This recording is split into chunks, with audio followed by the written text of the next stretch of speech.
So there are a lot of things that an acting activity can do that can increase the productiveness within a scene. That is, you can bring in realism, you can bring in function, you bring in personality, emotion, you tie a lot of the ingredients of a really good acting scene tie into being able to do a doing.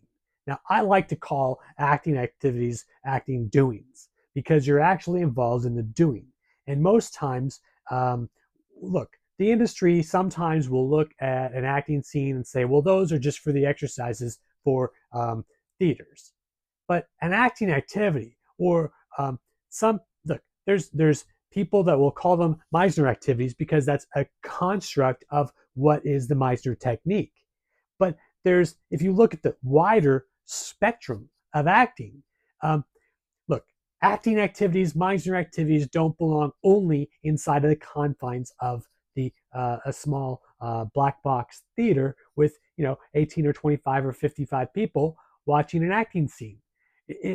Acting activities are so much more grander for audiences to be able to work with and utilize, even for films, even for television, and yet we don't really, honestly, we haven't explored them as fully as they could be in medias such as films. And there are some great examples, and if you have great examples of acting activities that have actually been used in films, please write those down in the comments. Those would be very, very, very fun for people to read and watch.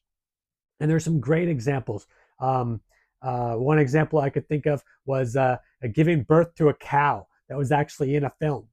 And that was an example of showing the reality of what it was actually like to live on a farm or doing certain farm chores. And that's an example of doing an activity that brought in realism within the film. So these are great examples of what acting activities are. Now, when we bring an activity into an acting scene, we need to think to ourselves that we're not just sitting there to do an acting exercise.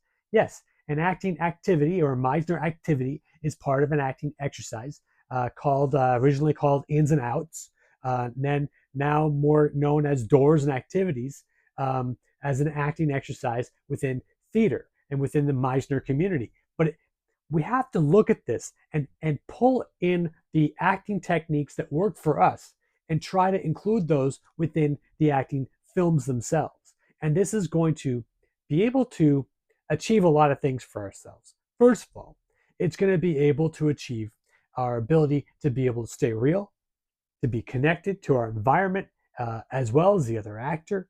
When when we have feelings, I always teach that feelings are a lot less complicated as emotions. That the emotions are have the depth, and a lot of times that the actors will work with only their feelings. But when you're involved in a doing, when you have a real doing going on, when you've got a real activity going on, you know the criteria of the criteria of the acting scene and what it would need. And all of the criterias of every single bit of the acting scene could be seen within the doing of an activity. Typically, you can tie in emotion to the doing of a scene. You can tie in a relationship to the doing of a scene. You can tie in the different elements of what a scene would be about. How would you possibly be able to include in a film the difficulties of a ranch without including the difficulties of a cow giving birth? I mean, that's an example of having an activity actually work really, really, really well that shows the ambience and shows the texture and shows the reality of what it's like to be in that place. So as we're working in films, we're not just looking at acting exercises. Look, I've seen over 8,000 acting classes. That's classes.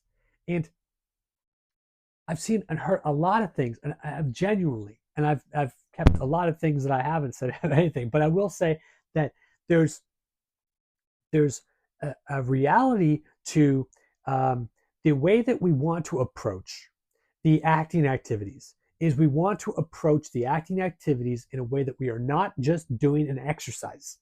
We want to approach the acting activities like we are there doing an acting scene. Now, we have a couple of foibles within the acting exercises. Um, but they're also strong points of being able to learn. So if you turn the acting activity upside down, you just say, well, we consider this a doing. If we bring the acting activities into our acting work outside of our acting classes, and we start treating these activities like they're real components of actual scene work, then we're going to start to really expand our humanity in a way that allows us to have full involvement. And that will include both our feelings, which are feelings are inclinations. We have to remind ourselves of that. You don't want to marry the flirty, well, you might, but the flirtiness of an emotion. You don't want to go off of infatuation of an emotion. You want to go off the depth of a feeling. And it's not only dating advice, that's actually advice for how to be able to treat your acting. See, the more you can take the acting scene seriously, the more you can actually put yourself within the real confines of that realism, the better your acting is going to be. The less acting you're going to have to actually do, it's going to be more involvement, and then your ability to stay connected to the other actors is going to happen more naturally. So understand that an acting activity is something that's going to help you to be able to achieve your depth. You have a place to be able to throw your feelings. You have a place to be able to throw your nerves into the fact that you're getting something done. You've got a place in your acting activity for all sorts of things. So there's 7 major components, or six or seven major components of acting activities. Uh, this is going to be a series of why you want to be able to do the acting activities, what they're actually for, what they actually do, what are the components of them. You can do the acting activities with one component, which, as an example, there's a video on measurability, where we have the ability to understand measurability. In my acting books, Meisner Activities, the whole series has the actual activities that are be good. They are going to be good for acting scenes, and many would be good for acting exercises. And you want to be able to prepare the acting activity. Again, make sure that you're able to understand that you want to really have the dexterity and the tangibility of being able to achieve getting that activity done, being able to have that, to be able to weave every single component. Now we bring in another component of acting activities are emotion. But that's a whole nother video. We're doing a video of how to be able to bring the emotion actually into that acting exercise. So we're dealing with these. Another ingredient would be urgency. How to be able to have urgency, not too urgent, but yet urgent enough, and how to be able to have the urgency be able to help bring that in. There could be a specific motivation that could be in some scenes. And we want to treat this as an acting scene. We don't want to treat this as an acting exercise, although we do want to have the lividness and relaxation that sometimes comes out when we don't really think of something as having to take it too serious. So all of this is going to be incorporated. Enjoy. I think it's going to be a 7 or 8 part series about how to break down acting activities.